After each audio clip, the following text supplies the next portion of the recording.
नमस्कार, मैं हूं प्रियंका और आप देख रहे हैं सिटी बिग न्यूज़। आज हम लोग पहुंचे हैं हिसार की कोर्ट में और यहां पर जो है 25 से 30 गांव के जो किसान हैं वो यहां पर एकत्रित हुए हैं। इनकी फसल ख़राब होने पर अपनी जो मुआवजे की मांग को लेकर ये डीसी साहब के ऑफिस से अभी यहां पर जो है नीचे आए हैं। आइए जानते हैं इनसे कि डीसी साहब ने इन्हें क्या कहा है।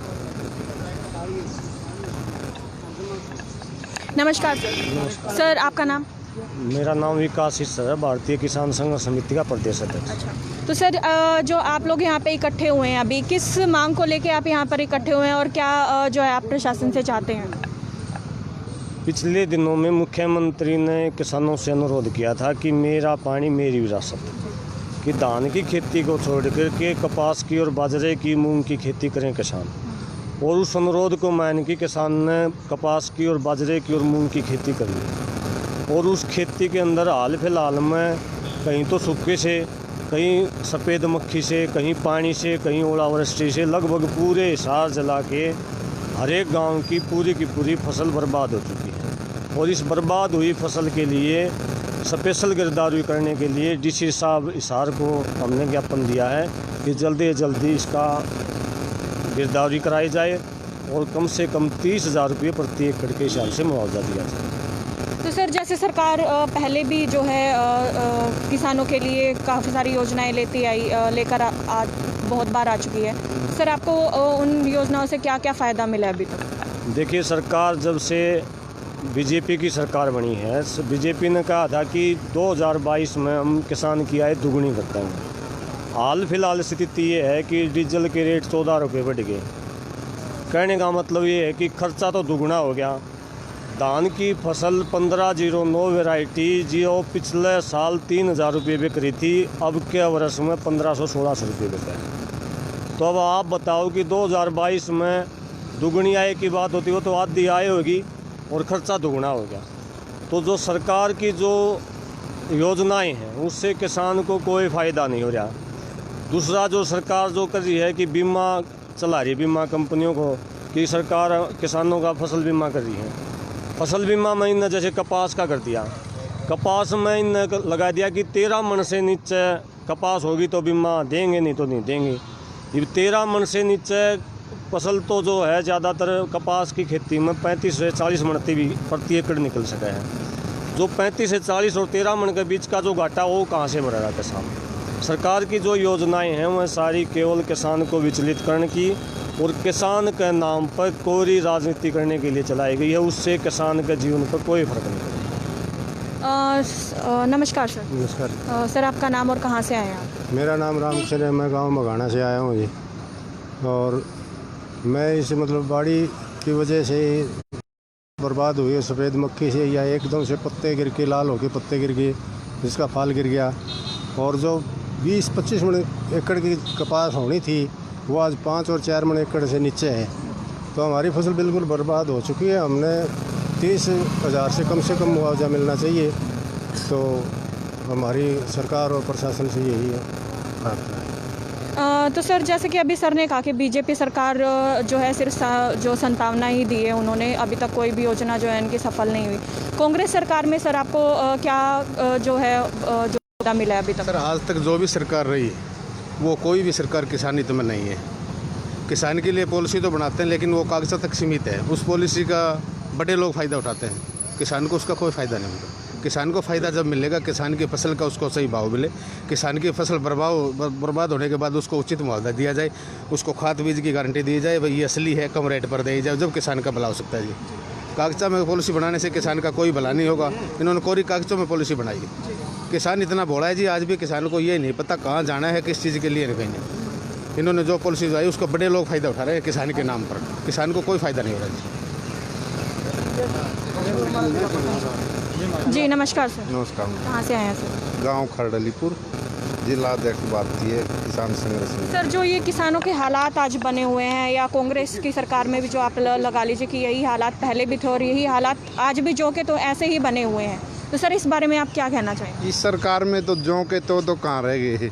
कांग्रेस सरकार में तो फिर भी अच्छा था, हमने 4700 तक के भाव देखे थे।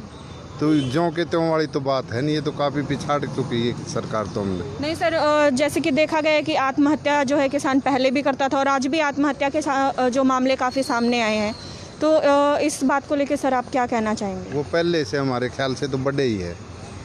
वो आप भी देख रहे हो, कहीं जाते हो न्यूज़ चैनल पे और सब जगह देखते हो, उसका बढ़ावा हुआ, कम तो हुआ नहीं। नाले के हिसाब से रुकना चाहिए ना कि हाँ, कम नहीं हुआ। और इनने एक वादा किया था, एक मान एक समान रखेंगे। जो अगर हमको भी बता देना, आज तक अगर सर 18% बढ़ोतरी है किसान के लिए, तो जिस तरह 700% बढ़ोतरी हुई है नहीं, तो किसान को भी 700 महंगाई भत्ता देना चाहिए। अगर हमारे भाव ना बढ़ाए तो हमको भी भत्ता दे दें, जिस तरह एक मजदूर को और एक नौकरी लगे हुए आदमी को देता है ना, वो भी हम भी इस तरह काम करते हैं एक किस्म से। हमको आज तक आज़ादी के बाद भी 18% बढ़ोतरी मिली है। बाकी सर देखा तो ये गया कि अगर कोई मजदूर है या कोई भी प्राइवेट कर्मचारी है, वो भी आज ऐसे ही धरने पर बैठे हुए अपनी किसी ना किसी मांग को लेके, तो इस बारे में सर आप क्या कहना चाहेंगे? चलो जी, वैसे तो हम किसान हैं लेकिन हम भी मजदूर हैं, और आज की पोजीशन में तो हम मजदूर से भी नीचे चले गए हैं जी। हमारी ये पोजीशन है कि जो सुसाइड हो रहे हैं, थोड़े दिन बाद में ये परसेंटेज बढ़ने लगेगी। हर एक गाँव में हर एक दिन 2-3 मर्डर होने लगेंगे जी, क्योंकि कमज़ोर हो गए इसके बेस में, क्योंकि वो बैंक से भी लोन लेते हैं और किसी आड़ती से लोन लेते हैं, पैसे ले लेते हैं, वो उसको प्रताड़ित करते हैं।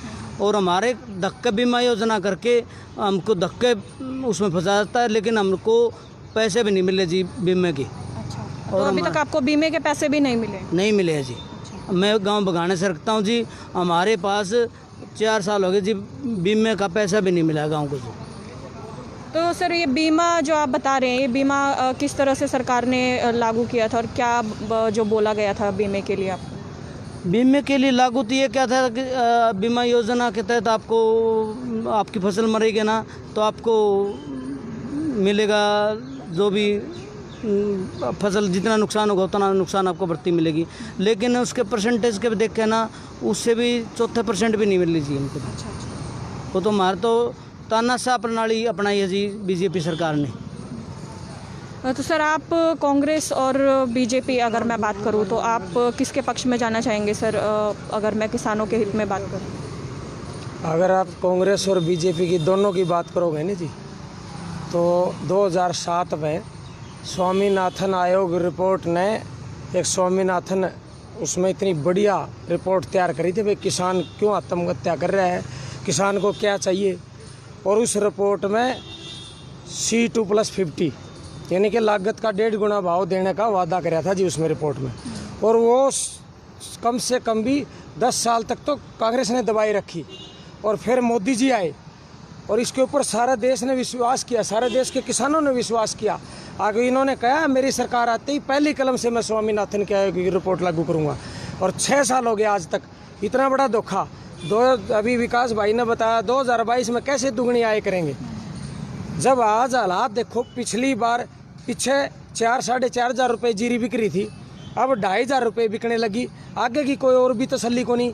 और भाव डीजल के भाव देखो, खाद के बीज के सब क्या के भाव बढ़ गए। अब बिल्कुल बीजेपी हो चाहे कांग्रेस हो, सारी सरकारें किसानों को दबाने में कुचलने में लगी और पूंजीपतियों को बढ़ावा देने में लगी। और ये अगर ऐसे ही चलता रहा तो किसान चिंगारी बन के उठेगा। जिस दिन किसान जाग जाएगा उस दिन ये टोए नहीं पाओगे जी। हाँ, बता दिए। अभी जो आप डीसी ऑफिस में गए थे, डीसी साहब ने आपको क्या कहा है सर? डीसी साहब ने आश्वासन दिया है कि आपके हिसार ज़िले के जितने भी गांव में खराबा है, चाहे वो कपास का हो, चाहे वो बाजरे का हो, चाहे वो मूंग का हो, आपका सर्वे करवा के और आपको आगे भेज देंगे, और आपका सर्वे करवा के और विशेष गिरदावरी करवा के आपको मुआवजा दिलवाएंगे। आश्वासन दिया है, अब देखो आगे क्या हो। इससे पहले आए हैं सर आप डीसी ऑफिस में अपनी मांगों को लेकर? इससे पहले हम कितनी तारीख को तहसीलदार साहब 20 तारीख को तहसीलदार साहब को ज्ञापन दे के गए थे, और इस 10 दिनों में कोई कार्रवाई नहीं हुई। अब आज डीसी साहब को दे के आए हैं, और ये बात कह के भी आए हैं जी। हम 20 तारीख को भी पहले भी आए थे और अब भी। अगर हमारी अब भी समय रहते अगर सरकार और प्रशासन ने सुनवाई नहीं करी, तो फिर हमने तो जी वही काम करना पड़ेगा। हम सारे बतला के और हम धरना टेक देंगे। और धरना टेक देंगे और उसके बाद हमने सरकार को झुका देंगे और सरकार ने माननी पड़ेगी। सर धरने जो है अभी भी काफ़ी जगह पे देखने को मिले हैं। कोई जो है स्टूडेंट कहीं पे धरने लगा के बैठे हुए हैं, कहीं पे टीचर्स धरने लगा के बैठे हुए हैं, लेकिन फिर भी उनकी सुनवाई नहीं हो रही है। सर उनको 78 दिन हो चुके हैं, तो इस बारे में सर आप क्या कहना चाहेंगे? इस बारे में इस सरकार का कोई मरो कोई जियो, सिर्फ वोट तक सीमित थी। वोट जब तक ले रहे थे, जब तो हाथ जोड़े पैर पकड़े ताऊ गलती होगी, पसली गलती कौन करे। अरे ये भी है, कितने लोग, ये पीटी साहब बैठे हैं 70 दिनों से और बैठे हैं, उनकी सुने सरकार, सुने प्रशासन, सुने भाई तुम्हारी क्या समस्या है बताओ, सोल्व करे और इनको धरनों से अपने इनकी मांग पूरी करके फिर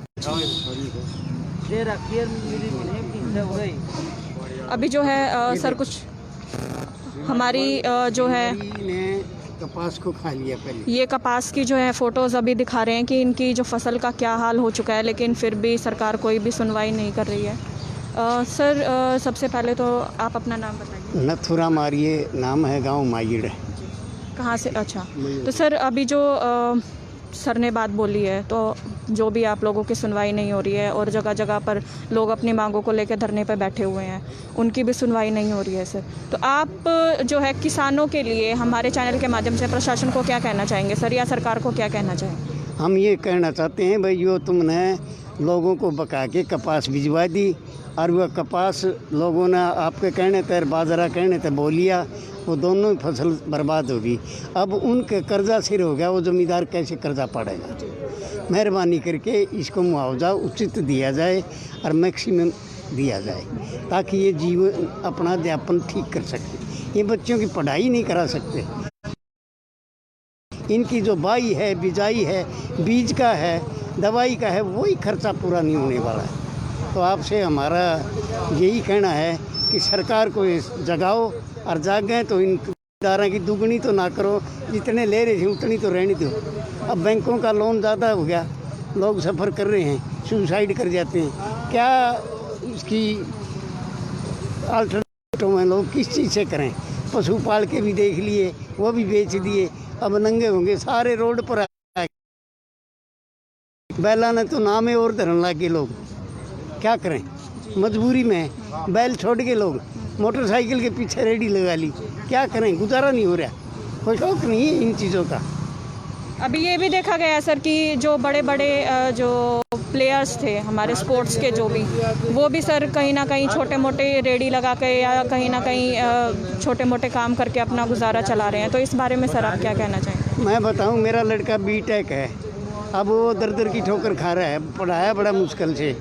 अब आप यूँ बताओ, डी प्लान में जाके चुपड़ासी होके रोटी पो है, थाना में जाके ये क्या कहानी है?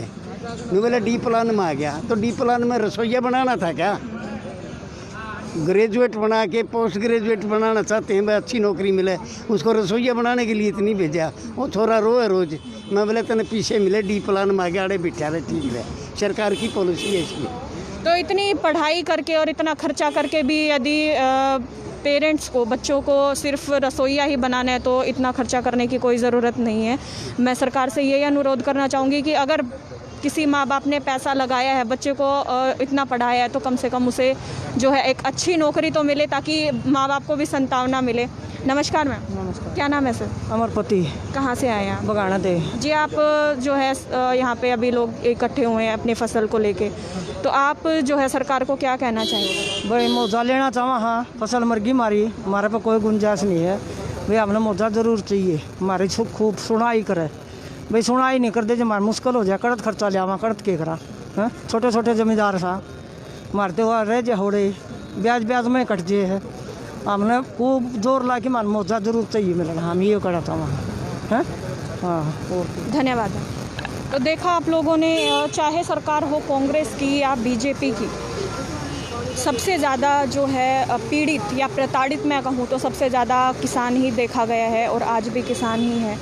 लेकिन आज जो है हालात बद से भी बदतर मुझे नज़र आते हुए दिखाई दे रहे हैं।